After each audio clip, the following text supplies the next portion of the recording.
JVC ने बिहार की जनता के बीच जाकर जनता की नब्ज टटोलने की कोशिश की है। इस सर्वे के दौरान जनता के सामने वो सारे सवाल रखे गए जिनसे हर कोई जानना चाहता है कि भाई होने क्या वाला है बिहार में। बिहार में अब की बार काबा, तो क्या कहता है बिहार का सबसे सटीक सर्वे। इसे जानने के लिए अगले कम से कम 45 मिनट तक रिमोट को किनारे रख दीजिएगा और हम आपको जो बताने वाले हैं दावा है, वो एनालिसिस, वो बारीकियां कहीं और आपको देखने को नहीं मिलेंगी। आइए शुरू करें।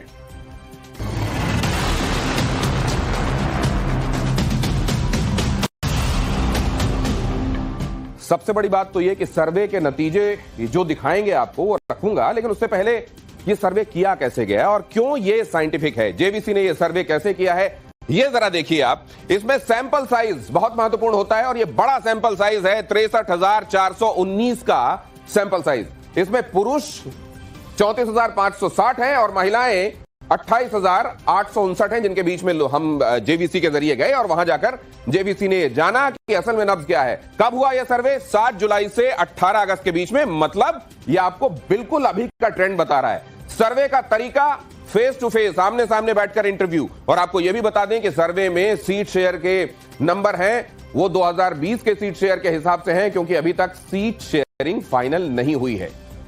तो आज हम आपको यह सब दिखाने वाले हैं, लेकिन इससे पहले कि मैं आगे बढ़ूं और यह बताऊं एक के बाद एक कि क्या कहता है यह सर्वे, आपको यह बता दूं खास मेहमान हमारे साथ जुड़ गए हैं जो इस सर्वे को देखेंगे, अपना पर्सपेक्टिव भी सामने रखेंगे और इस तरीके से आपको मिल जाएगी वो पिक्चर जो हकीकत के एकदम करीब होने वाली है। धनंजय गिरी प्रवक्ता है भारतीय जनता पार्टी के, हमारे साथ इस चर्चा में शामिल हो रहे हैं। AK वाजपेयी बड़े सीनियर नेता हैं, वो भी प्रवक्ता हैं LJP-R के और वो वाइस प्रेसिडेंट भी हैं। अनंत विजय वरिष्ठ पत्रकार हमारे साथ इस चर्चा में जुड़ रहे हैं। जेवीसी श्रीराम जिन्होंने ये सर्वे किया, चुनाव विश्लेषक, वो भी हमारे साथ इस चर्चा में जुड़ रहे हैं। इसके अलावा अश्विनी कुमार मिश्रा कांग्रेस के नेता हैं, हमारे साथ इस चर्चा में हैं। कंचना यादव प्रवक्ता हैं RJD की, हमारे साथ इस चर्चा में वो भी जुड़ गई हैं और बहुत जल्द जुड़ने वाले हैं मनीष कश्यप भी प्रवक्ता हैं जनसुराज के। तो इनके पास मैं जाऊं, लेकिन उससे पहले जरा ये देख लीजिए बिहार में सबसे बड़ा चुनावी मुद्दा, क्योंकि चुनाव तो मुद्दों पर लड़े जाते हैं ना, तो मुद्दे हैं क्या इस बार के चुनाव के, आइए वो देखते हैं। चुनावी मुद्दा क्या है इस बार का? चुनावी मुद्दा कानून व्यवस्था। सबसे बड़े जो रिस्पोंडेंट हैं, उन रिस्पोंडेंट्स में से सबसे ज्यादा जो हैं वो कहते हैं भैया लॉ एंड ऑर्डर है मुद्दा इस बार का। जातीय जनगणना, उसके बाद नंबर 2, 23.5% रिस्पोंडेंट्स कहते हैं कि हमारे लिए जातीय जनगणना एक बड़ा मुद्दा है। राहुल इसको उठाते रहे हैं तो क्या वो उससे खुद को कनेक्ट करते हैं। बेरोजगारी 21.2% लोग कहते हैं हमारे लिए तो बेरोजगारी बड़ा मुद्दा है। ऑपरेशन सिंदूर पाकिस्तान को जवाब जैसा जो मुद्दा है, 14.4% लोग इससे कनेक्ट करके खुद को देखते हैं। वोट चोरी बहुत हाल के दिनों में इसको विपक्ष की तरफ से उछाला गया है, 14% लोग कहते हैं कि हमारे लिए यह मुद्दा है।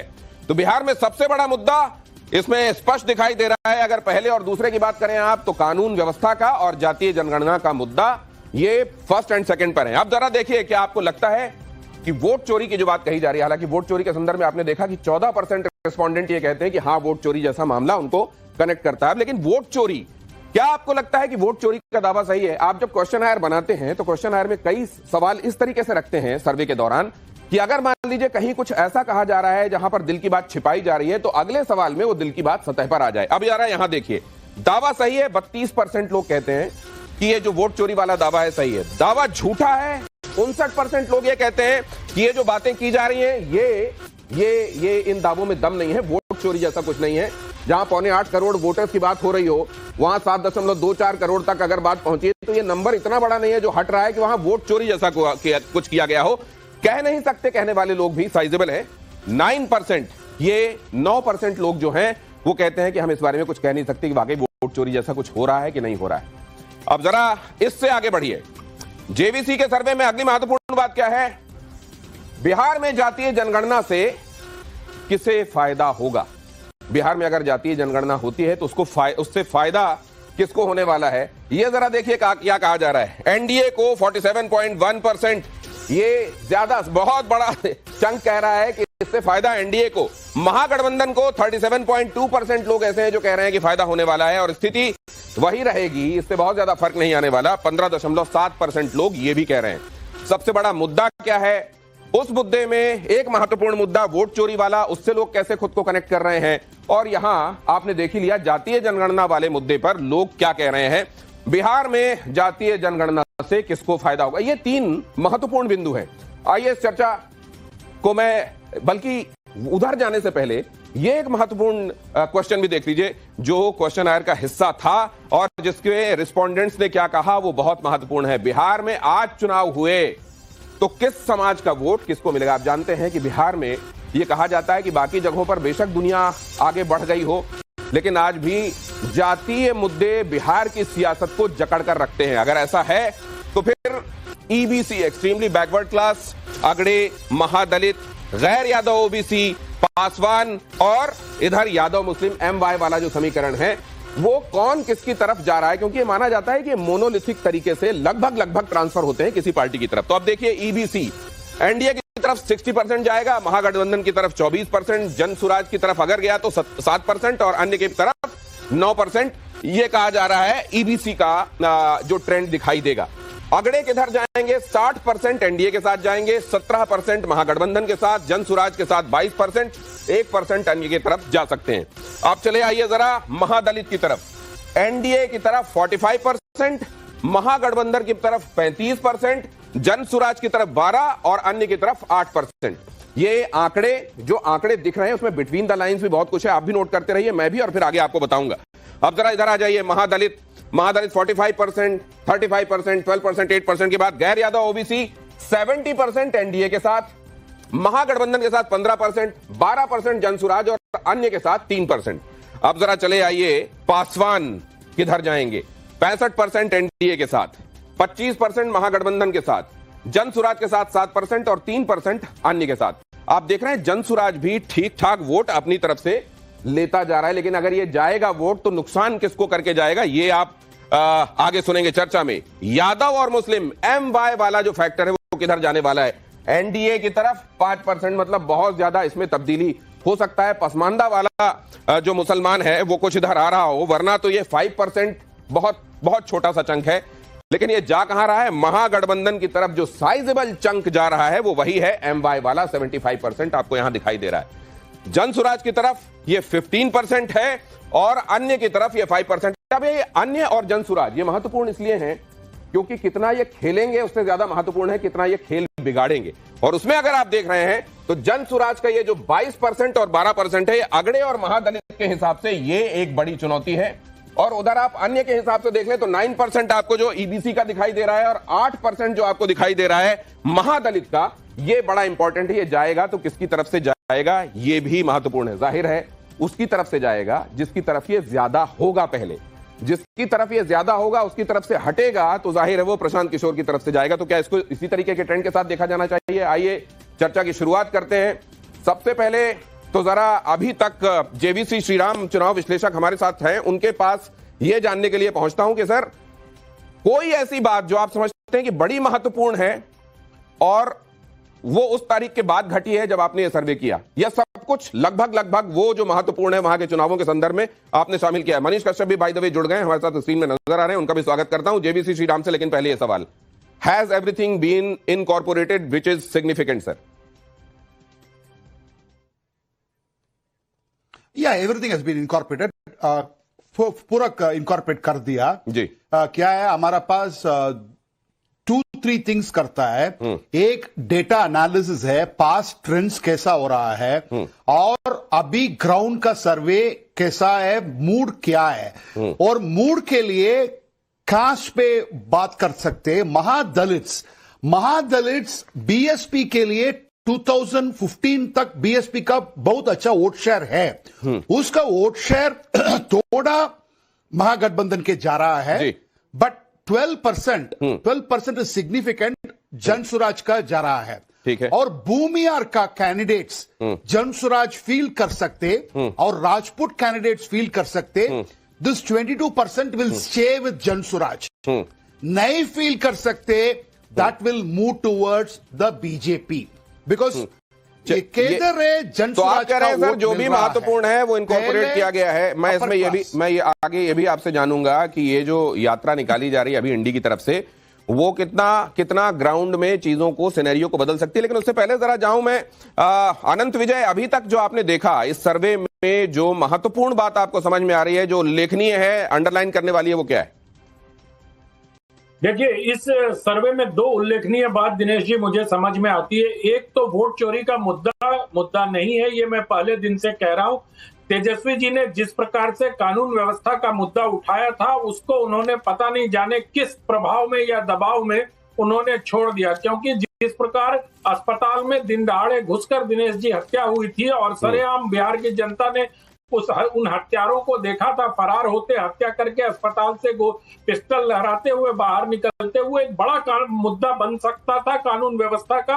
उसके ठीक पहले एक कारोबारी की हत्या हुई थी गांधी मैदान के पास, वो भी एक बड़ा मुद्दा, और तेजस्वी जी ने ठीक उसका टेम्पो बनाया था कानून व्यवस्था के मुद्दे को लेकर। लेकिन ये वोट चोरी के मुद्दे में पता नहीं क्यों उन्होंने स्थानीय मुद्दे को अभी फिलहाल छोड़ा हुआ है। हो सकता है भविष्य में उसको उठाए। तो ये जो चुनावी मुद्दा दिखा रहा है आपका सर्वे, मुझे लगता है कि पूर्व में भी और भविष्य में भी सबसे बड़ा चुनावी मुद्दा यही होगा। और वोट चोरी का कोई प्रभाव, ये अकादमिक मुद्दे तो सर आप ये जो बात अनंत विजय कह रहे हैं कि लॉ एंड ऑर्डर ही मुद्दा रहने वाला है, तो फिर वो लोग जो कहते हैं कि जंगल राज से हम निकाल कर लाए हैं बिहार को यहां तक, फिर उनकी बातें वो लोगों के बीच में कैसे रेजोनेट होंगी, ये भी मैं आपसे समझूंगा। लेकिन मनीष कश्यप के पास जाना चाहता हूं। मनीष कश्यप, ये अगड़े में आप एक 22% का साइजेबल चंक ले जा रहे हैं सर्वे के हिसाब से, महादलित में 12% ले जा रहे हैं, मुस्लिम भी 15% आपकी तरफ ये दिखाई दे रहा है कि आपकी तरफ जाएंगे।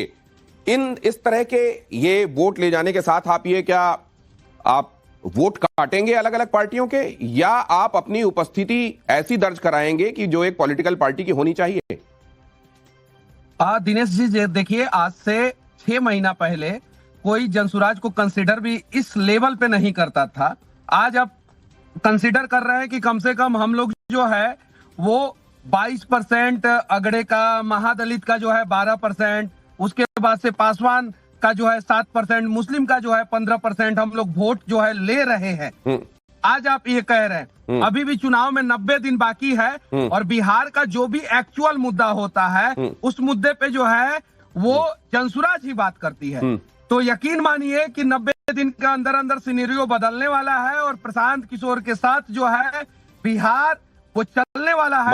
मनीष जी ये तो आप अच्छी बात है। देखिए, आपको इसी तरीके से अपनी पार्टी की बात रखनी चाहिए जैसे आप रख रहे हैं, लेकिन वोट आप किसका ज्यादा खींच ले रहे हैं अपनी तरफ? आपकी तरफ इंडी वाला आदमी ज्यादा जा रहा है, आपकी तरफ एनडीए वाला आदमी ज्यादा जा रहा है? कह रहे हैं कि आप लोगों का पढ़े लिखों में धमक है, तो वो कौन से तरह के लोग हैं, किस तरफ वो असल में इंक्लिनेशन रखते हैं जो आपकी तरफ जाएंगे? नहीं। किसका वोट काटेंगे आप? लोगों के साथ साथ, पढ़े लिखे लोगों के साथ साथ बिहार में जो दिन में जो डाका डाल रहे हैं, जो अधिकारी जो करप्शन के नाम पे डाका डाल रहे हैं और जिससे बिहार के लोग परेशान हैं, वो लोग भी जनसुराज के साथ। धनंजय गिरी, प्रवक्ता भारतीय जनता पार्टी के, एक इनिशियल कमेंट उनसे रिमार्क लेता हूं। धनंजय गिरी, ये जो आपने देखा शुरुआत में, क्या दिखाई दे रहा है आपको इस बार? पहले से आपकी तस्वीर सुधर रही है, बिगड़ रही है, वैसी रहेगी, क्या होगा? नहीं, देखिए, नीतीश कुमार, नरेंद्र मोदी के नेतृत्व में जो बिहार का विकास हुआ है, आप देखेंगे पिछले 20 साल से हम बिहार में हैं। क्यों? क्योंकि राजनीति में एक प्रो इनकम्बेंसी का शुरुआत हुई है। आज जो लोग इंडिया अलायंस के लोग सड़क पे घूम रहे हैं, चमचमाती हुई सड़कों से उनकी आंखें चकाचौंध है। वो रोड पर घूम रहे हैं, हम रोड मैप लेके खड़े हैं। हमने कितना काम किया है और आगे कितना काम करेंगे। रोड पर घूमने से नहीं वोट मिलता है। राहुल गांधी कहते हैं कि इतना घूमा, इतनी भीड़ आ गई, वोट क्यों नहीं मिला? भीड़ भारत का भविष्य नहीं। धनंजय जी, बड़ी विनम्रता से एक सवाल का जवाब आपसे चाहता हूं। अगर ऐसा है सर, आप वाकई प्रो इनकम्बेंसी बात कर रहे हैं, तो ये लॉ एंड ऑर्डर अभी भी नंबर 1 मुद्दा क्यों दिखाई दे रहा है? नंबर 1। नंबर 2, अगर ऐसा होता ही तो फिर आपको ये झड़ी क्यों लगानी पड़ती कि लो पेंशन बढ़ा देते हैं, लो किसान सलाहकार तुम भी ज्यादा पैसा लो पहले से, तुम लो संविदा वालों तुम भी ज्यादा, फिर ऐसा क्यों करना पड़ता आपको? आपसे उससे ज्यादा विनम्रता से मैं आपको जवाब देता हूं कि जब कांग्रेस ने सत्ता छोड़ी तो 13,132 करोड़ का बजट था।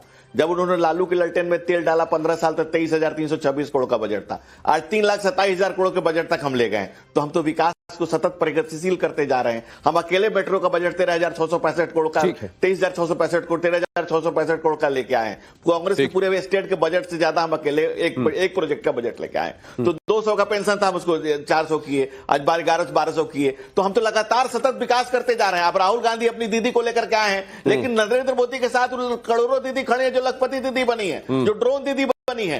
हमें मौका मिलता है तो हम समाज के लिए काम करते हैं, इन्हें मौका मिलता है परिवार के लिए काम करते हैं, हम प्रजातंत्र के लिए काम करते हैं। मोदी के सहारे नैया खेली जाएगी, आप ये कह रहे हैं। आप मैं देख रहा हूं कि मोदी पर आपका जोर ये बताता है कि आपका खेवनहार कौन है। लेकिन मैं आगे बढ़ूं उससे पहले जरा ए.के. वाजपेयी जी, बहुत जल्दी से आपसे जानना चाहता हूं। उस सवाल का बहुत अच्छा जवाब तो नहीं मिला, पहले से और अच्छी, बहुत अच्छी तस्वीर, बहुत मजबूत तस्वीर, उतनी ही वैसी ही प्रो इनकम्बेंसी के तहत जैसा आपने देखा, या पहले से कम? ईमानदार विश्लेषण आपका, सर्वे सामने है आपके। देखिए दिनेश जी, ऐसा है जो हम लोगों ने टारगेट फिक्स किया है और जो काम जमीन पे चल रहा है उसके हिसाब से तो 2025 225 एनडीए लेके आने वाला है।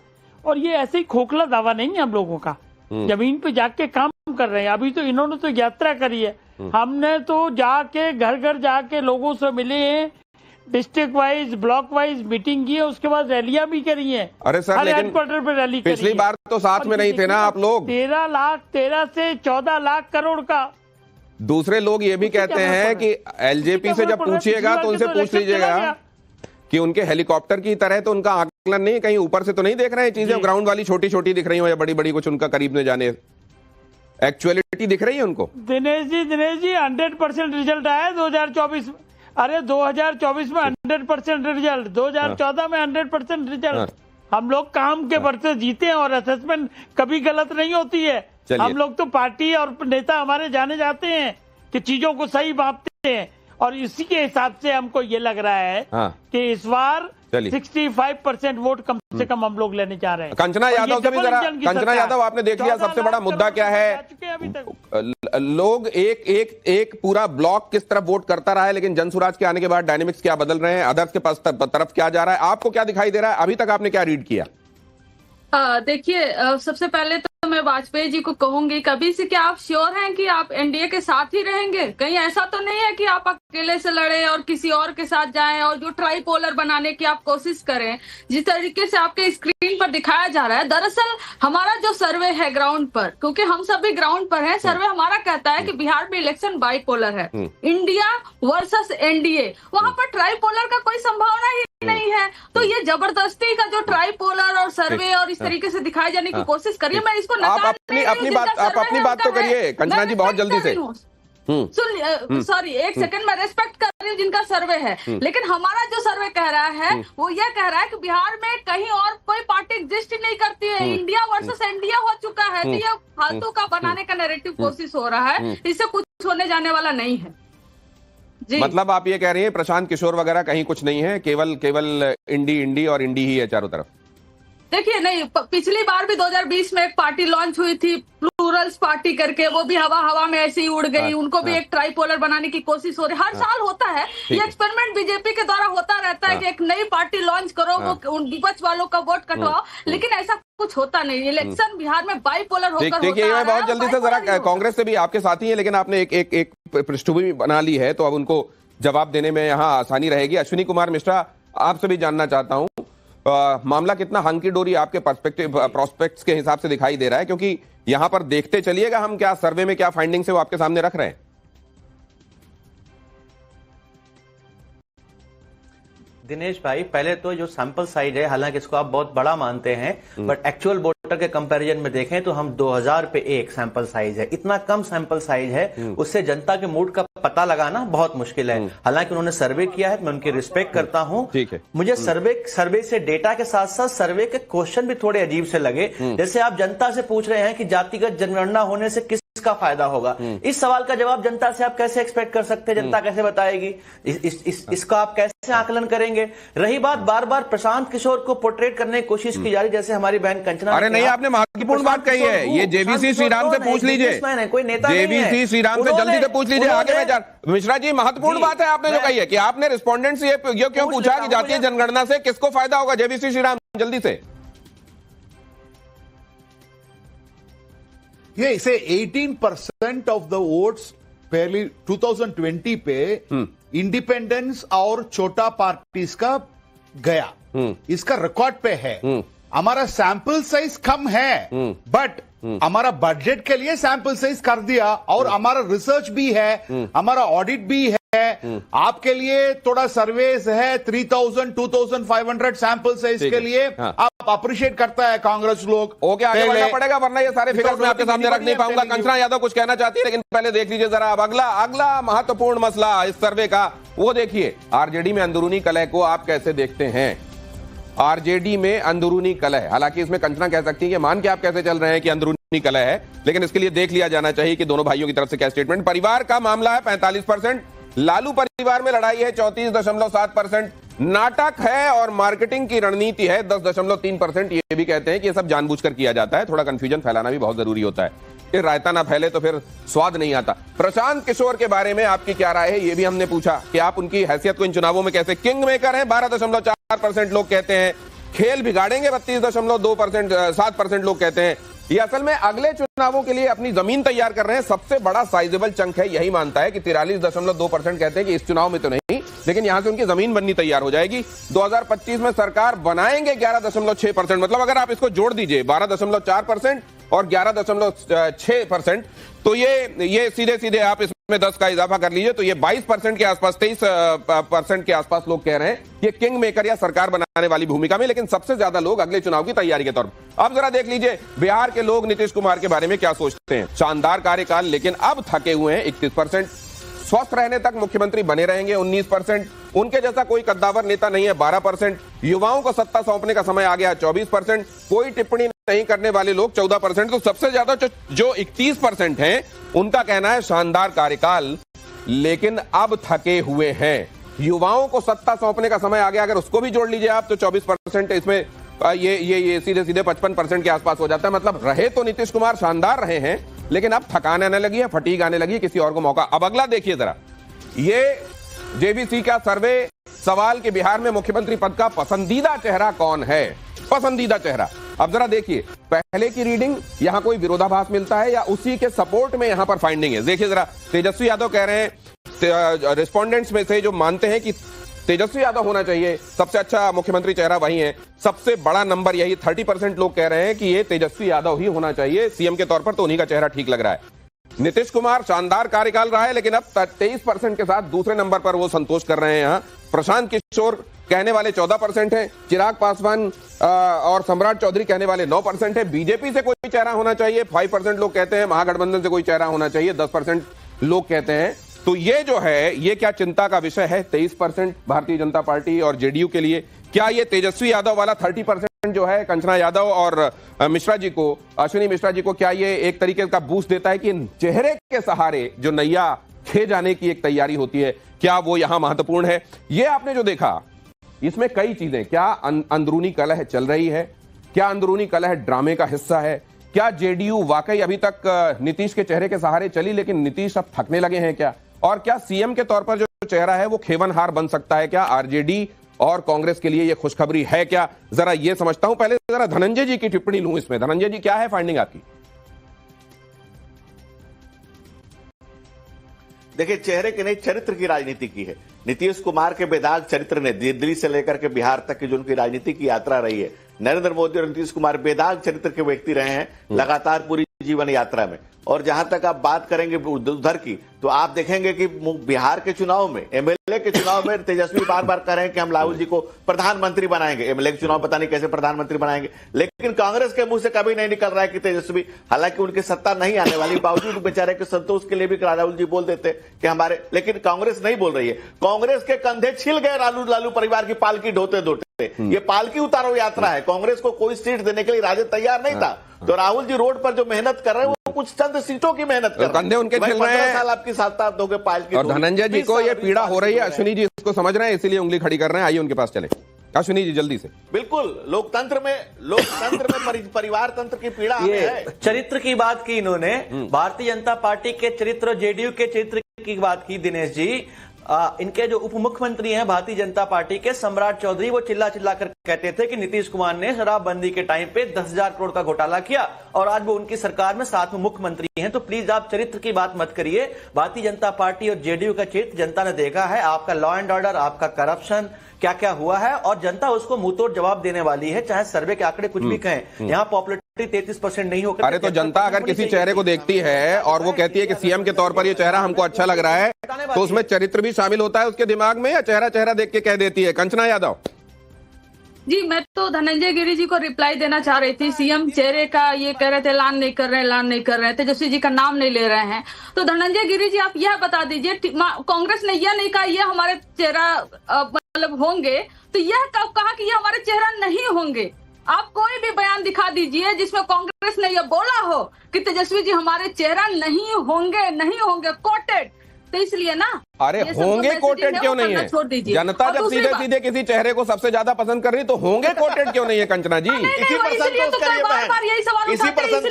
जवाब दे दूं, इसलिए मैं सोचा दूसरा लालू जी का नहीं, लेकिन 14%, ये जो 14% मनीष कश्यप 14%, ये काफी अच्छा है टू बिगिन विद, या 14% अंडर एस्टिमेशन है? नहीं, ये परसेंटेज जो है धीरे धीरे आप लोग भी देखेंगे कि ये ग्राफ बढ़ेगा। हम ग्राफ पे कोई सवाल नहीं खड़ा कर रहे हैं, क्योंकि जो भी सर्वे करता है वो बहुत शिद्दत के साथ करता है। आप हमें इस लायक समझे, यहां तक समझे, इसके लिए आपको धन्यवाद। लेकिन 90 दिन बचा हुआ है, 90 दिन के अंदर अंदर देखिएगा कि कैसे हमारा ग्राफ बढ़ता है। 71,000 करोड़ का घोटाला हुआ था। जब 30,000 करोड़ रुपया बिहार का बजट था तो उस समय 951 करोड़ का घोटाला हुआ था, चारा घोटाला के रूप में। अभी जो है, मैं मनीष कश्यप आपसे एक बात पूछूं, एक बहुत छोटी सी बात और बहुत छोटा सा जवाब आपका चाहूंगा। अगर आप अपने आप को थोड़ा अलग करके ये बताएं कि आप अपनी आइडियोलॉजी को किसके ज्यादा करीब मानते हैं, भारतीय जनता पार्टी खेमे के या आरजेडी वाले खेमे के?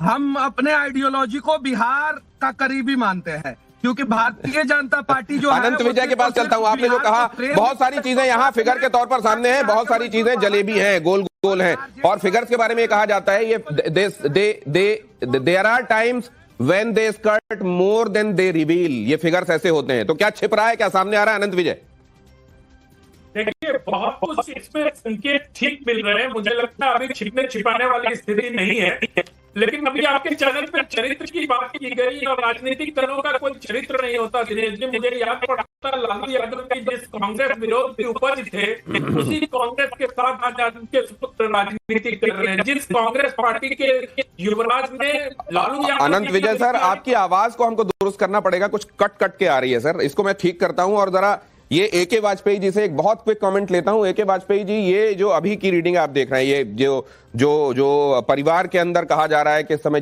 चीजें ठीक नहीं चल रही हैं, ये जो जेडीयू का चेहरा, अब जो मेन चेहरा है वो थका हुआ लोगों को नजर आने लगा, इस पर जल्दी से आपका कमेंट चाहता हूं। नहीं, कोई जेडीयू का चेहरा थका हुआ नहीं है।